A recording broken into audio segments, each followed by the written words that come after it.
네, 안녕하세요. 오늘은 지금까지 모셨던 학자분들 가운데서는 좀 상대적으로 젊은 층이라 할 수 있는 김한샘 교수님을 모시고 외솔에 대한 인터뷰를 진행하고자 합니다. 우리 김한샘 교수님은 현재 연세대학교 언어정보연구원 교수로 재직하고 계십니다. 안녕하세요. 안녕하세요. 우리 김한샘 교수님의 연배를 바로 엿주는 건 좀 실례가 돼서 좀 여쭙기는 어렵지만 제가 방금 말씀드린 바와 같이 이제 상당히 젊으신 소장파 학자이신 것으로 알고 있는데요. 그렇다면 우리 김한샘 교수님과 외솔 사이에 그 어떤 접점을 찾아보기가 쉽지는 않을 것 같다 이런 생각을 했는데 어떤 접점을 생각해 볼 수 있을까요? 집에서 또 학교에서 또 직장에서 다양한 관점에서 외솔 선생님과의 접점이 있었습니다. 저희 아버지가 같은 국어학을 전공을 하셨기 때문에 네. 어렸을 때부터 책꽂이에 꽂혀 있는 뭐 우리말본, 한글갈 이런 최연배 선생님의 주옥 같은 저서들을 어릴 때부터 좀 익숙하게 보아왔고요. 또 제가 진학을 연세대학교 국문과로 하게 되면서 제가 주로 이제 강의를 듣고 친구들과 어울리는 그런 공간이 바로 외솔관이라고 하는 외솔 선생님의 이름을 딴 그런 건물이고 그 앞에는 또 외솔 선생님의 흉상이 있고 그런 환경에서 공부를 했습니다. 연세대학교 국문과 학생이라면 누구나 우리말본을 가지고 공부를 하기 때문에 학생 때도 항상 외솔 선생님과 함께 한국어를 공부하는 그런 환경에서 커왔다고 할 수 있고요. 또 박사 수료를 하고 나서 제가 국립국어원에서 일을 하게 됐습니다. 국립국어원하고 외솔 선생님하고 어떻게 연결이 될까 싶은데 국립국어원은 이제 국가 연구기관이다 보니까 이제 현대 한국어의 사용 양상을 이제 조사하는 그런 일을 하고 있었고요. 제가 들어가자마자 그 일을 하게 되었는데 그 일에 뿌리를 거슬러 올라가다 보니까 예전에 외솔 선생님께서 문교부 편수국장을 하시면서 현대 한국어가 어떻게 이제 분포하고 있는가 이런 것을 소상히 밝혀놓으신 그런 업적이 있었어요. 그래서 일을 하면서 이제 뿌리를 한번 찾아보다가 보니까 결국은 직장에서도 외솔 선생님을 만나게 된 그런 인연이 있습니다. 거의 실제 학생으로 외솔 정신을 배우고 또 국문과 학생으로 어떤 그 우리나라 학교 문법 같은 국어 문법 같은 그런 구체적인 내용들도 배우시게 됐을 텐데 특히 지금은 이제 교수자로 계시니까 그 학생들을 가르치는 입장에서 이러한 학교 문법에 대해서는 또 어떤 생각을 갖고 계시는지 조금 전문적인 영역이지만 한번 여쭙고 싶습니다. 한국어가 어렵다라고들 이야기하는 요소 중에 하나가 이제 어미와 조사라고 하는 것이 있는 것인데요. 이제 이 어미와 조사를 어떻게 보느냐에 따라서 문법을 종합주의, 준종합주의, 뭐 분석주의 이런 식으로 나누어 보고 하는데 이제 최연배 선생님의 경우에는 조사만 품사로 인정하는 그런 입장을 취하셨고 그 관점이 학교 문법에 그대로 체계로 적용이 되어 있습니다. 그래서 최연배 선생님의 문법 체계가 지금까지도 정규 교육에서는 근간이 되고 있다라고 하는 것을 이야기할 수 있겠고요.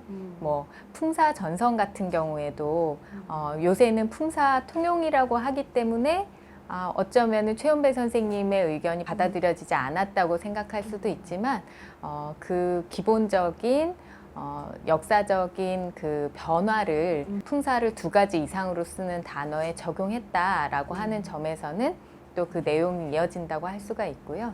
또 제가 전공하고 있는 국어 정보학이라고 하는 구체적인 영역과 관련해서 이야기를 좀 해보자면 학교 문법에서는 서술격 조사라고 해서 최연배 선생님의 잡음씨, 지정사라고 하는 것을 잡음씨, 지정사, 받아들이지 않은 것처럼 보이는데 사실 이 이다라고 하는 것, 이제 잡음씨, 지정사라고 제가 방금 말씀드린 것이 우리 나는 학생이다 할 때 이다거든요. 그런데 이 이다라고 하는 것이 동사도 아니고 형용사도 아니고 그렇다고 이가 을을 같은 조사 같은 성격만 있는 것도 아니기 때문에 별도로 품사로 봐야 한다라고 하는 그런 외솔 선생님의 그런 체계가 언어 정보 처리를 하는 그런 관점에서는 받아들여져서 이 한국어 텍스트를 분석하는 그런 체계에서 따로 이제 품사 표지로 설정을 하는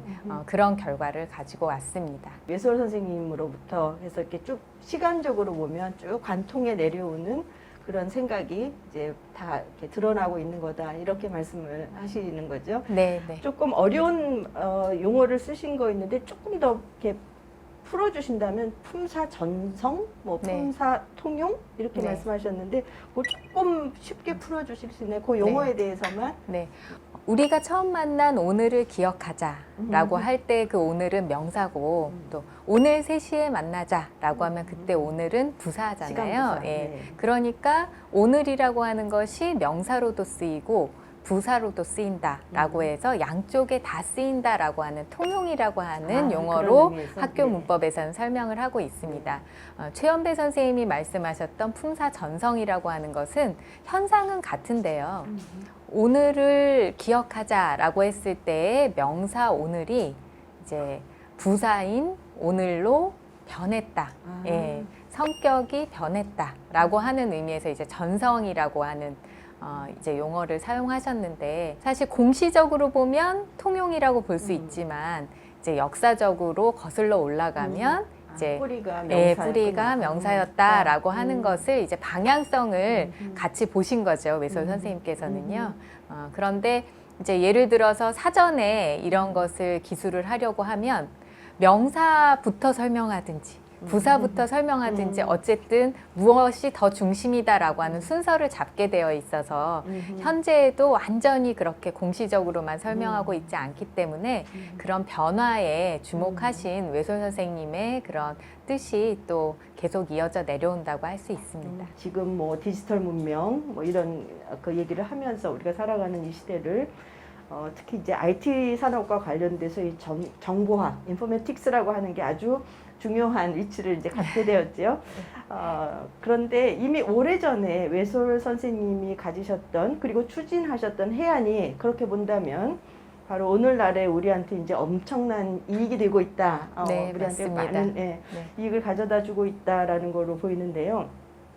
특히 외솔 선생님의 어떤 점들을 국어 정보학이라는 범주랑 함께 생각해 볼 수 있는지 그 부분도 좀 간략하게 말씀해 주실 수 있으면 좋겠습니다. 네. 최연배 선생님께서 예전에 그 교과서 정책을 펴실 때에 강력하게 이제 그 정착을 시키셨던 한글 전용 또 가로쓰기 네. 이런 것들이 현대에 와서 한국어를 처리하는 데 있어서 그 속도를 보장할 수 있는 그런 그 기본이 되었다고 볼 수가 있습니다. 지금 우리 주변에 중국이나 일본은 한자를 그 주로 쓰고 있죠.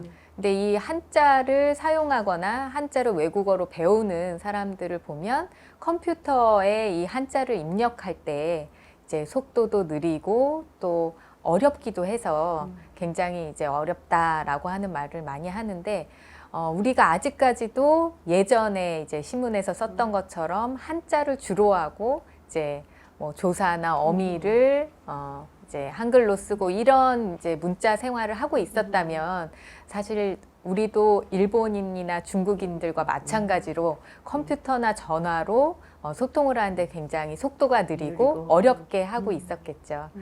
그리고 컴퓨터를 처음 만들고 이런 분야를 발전시키는 것이 이제 영어권이기 때문에 영어권에서는 가로쓰기를 하잖아요. 그래서 우리가 이제 예전에 최연배 선생님이 가로쓰기를 주장하시고 또 거슬러 올라가면 주시경 선생님부터 네. 이렇게 가로쓰기를 주장하시고 정착시키려고 할 때에 굉장히 반대했던 것이 지식층이었어요, 사실은. 네. 세로로 쓴 신문을 즐겨 읽으시던 네. 그런 분들이 굉장히 저항감이 컸었는데 교과서에서 이 가로쓰기를 하는 것을 이제 딱 정착을 시키시니까 학생들이 젊은 사람들이 이제 가로쓰기에 익숙해지고 그것이 가독성이 높다라고 하는 언론연구원의 이제 연구 결과도 나오고 이렇게 되면서 가로쓰기가 자리를 잡게 됐고 또 다른 언어와 소통할 수 있는 그런 이제 그 바탕이 마련됐다고 할 수가 있겠습니다. 네. 처음에 이제 국립국어원에도 재직하고 계셨던 시간이 있었는데 제가 알기로는 이제 그때 아주 중요한 사업이 세종 말뭉치 사업이 있었다. 네, 맞나요? 네, 맞습니다. 네. 네. 그러니까 그 말뭉치라는 게 지금 또 굉장히 중요하잖아요. 지금 네, 우리가 뭐 맞습니다. 빅데이터다, 뭐 네. 데이터베이스다 이런 말로 얘기는 하지만 네. 제가 네, 이제 네. 이런 전문 분야를 잘 모르시는 분들께 네. 이제 말뭉치가 뭡니까? 네. 말뭉치로 공부하신다면서요? 이렇게 질문을 하시면 네. 제가 언어 빅데이터다 이렇게 네, 생각하시면 됩니다. 네. 이렇게 설명을 하죠. 이 빅데이터라고 하는 그러니까 어떤 그 자료들을 말뭉치를 구축한다 이런 게 굉장히 중요한데요. 그게 또 지금 우리가 쓰고 있는 이 시대에 아주 또 중요한 하나의 요소가 되는 게 아닌가. 네, 네. 잠깐 말씀을 해주실 수 있으신지요? 네. 네, 제가 아까 이제 직장에서도 외솔 선생님의 그런 이제 자취를 느꼈다라고 했었는데요. 바로 그 우리말의 말수에 대한 작기 조사를 두 가지 측면에서 진행을 하셨었습니다. 하나는 우리의 글자. 한글로 한국어를 적을 때에 어떤 글자들이 이제 얼마나 다양하게 나타나고 또 그 각각의 글자가 얼마나 많이 쓰이는가라고 하는 그런 작기 조사, 빈도 조사를 하신 것이고 또 더 나아가서 그 글자들이 조합해서 만들어진 단어, 우리말의 단어가 얼마나 다양하고 그 단어들이 각각 얼마나 많이 쓰이는가라고 하는 것을 아주 소상히 조사를 하셨습니다. 그래서 지금 우리가 말뭉치라고 부르는 것과 같이 신문 텍스트 같은 것을 많이 모아서 거기에 나타난 글자와 단어들을 다 일일이 세어서 그 통계를 낸 결과를 보고서로 작성을 하신 것이 지금까지도 사용 빈도 조사를 하는 데 있어서는 기본서로 그렇게 여겨지고 있습니다. 사실 지금 제가 말씀드렸던 그 작기조사 보고서라고 하는 것이 1950년대에 만들어진 것인데 더 거슬러 올라가서 1930년대에 이미 학술적인 논문으로 이런 계량적인 방법론을 또 발표를 하셨었어요. 네. 그래서 지금 이제 다량의 데이터, 우리가 소위 뭐 메가 데이터, 빅데이터라고 말하는 많은 양의 언어 자원을 모아서 연구를 하는 그런 방법론에 정말 뿌리를 외손 선생님이 만드셨고 제가 그 제자의 이렇게 이어지면서 네. 그 맥을 잇고 있다는 것이 굉장히 이제 뿌듯하게 여겨지는 부분이고요. 이제 학문적으로는 그런 정량적이고 계량적인 방법론을 외손 선생님은 문법이 이제 강조가 되어 왔기 때문에 그런 계량적인 방법론, 오늘날의 이제 빅데이터로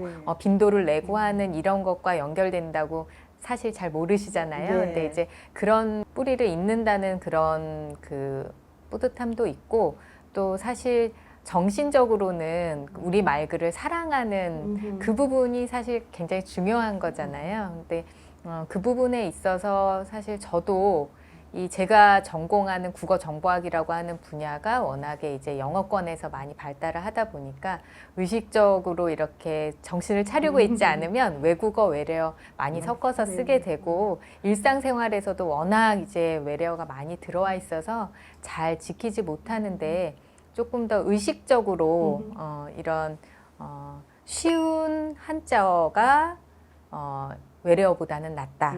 또 한자어보다는 고유의 우리 순우리말을 쓰는 것이 낫겠다라고 하는 이런 이제 추상적인 명제만으로는 안 되는 것 같아서 이제 제가 또 마침 방송을 하나 하고 있거든요. 네. 그래서 KBS의 국제방송에서 재외동포를 위한 한국어라고 하는 프로그램에 김한샘과 함께하는 우리말 나들이라고 하는 그런 꼭지를 진행을 하고 있어요. 그래서 아나운서나 이제 재외동포 한국말이 서투른 그런 교포하고 함께 이제 방송을 하면서 되도록이면 우리 쉬운 말을 씁시다, 바른 말을 씁시다 이런 이야기를 많이 하는데요.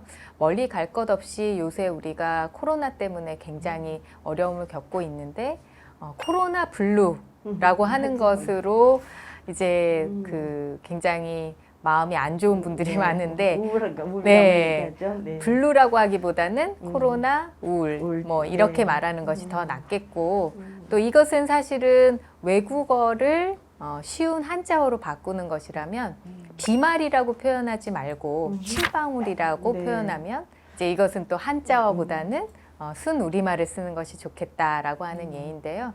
이렇게 그냥 우리가 흔히 쓰는 말들부터 조금 더 쉽고 고운 우리말로 쓰는 것을 앞으로 이제 외손 선생님의 정신을 바탕에 두고 열심히 또 전파하도록 하겠습니다. 지금 말씀하시는 게 아마 이제 후학에게도 교수자 입장에서 후학에게도 계속 계승되기를 원하는 그런 부분까지 다 말씀을 해주셨습니다. 그래서 정말 아까 말씀하신 것처럼 외솔이 몸담으셨던 연세대학교에서 국어 국문 학도로서 성장하고 또 그곳에서 오늘날 가장 중요하게 언급되는 이제 국어 정보학 연구자로서 후학들을 양성하시는 우리 김한샘 교수님을 모시고 정말 값진 이야기를 들어봤습니다. 앞으로도 교육 현장에서 외솔 정신이 더욱 빛날 수 있도록 애써 주시기를 부탁드리면서 오늘 인터뷰를 마치고자 합니다. 감사합니다. 네, 감사합니다.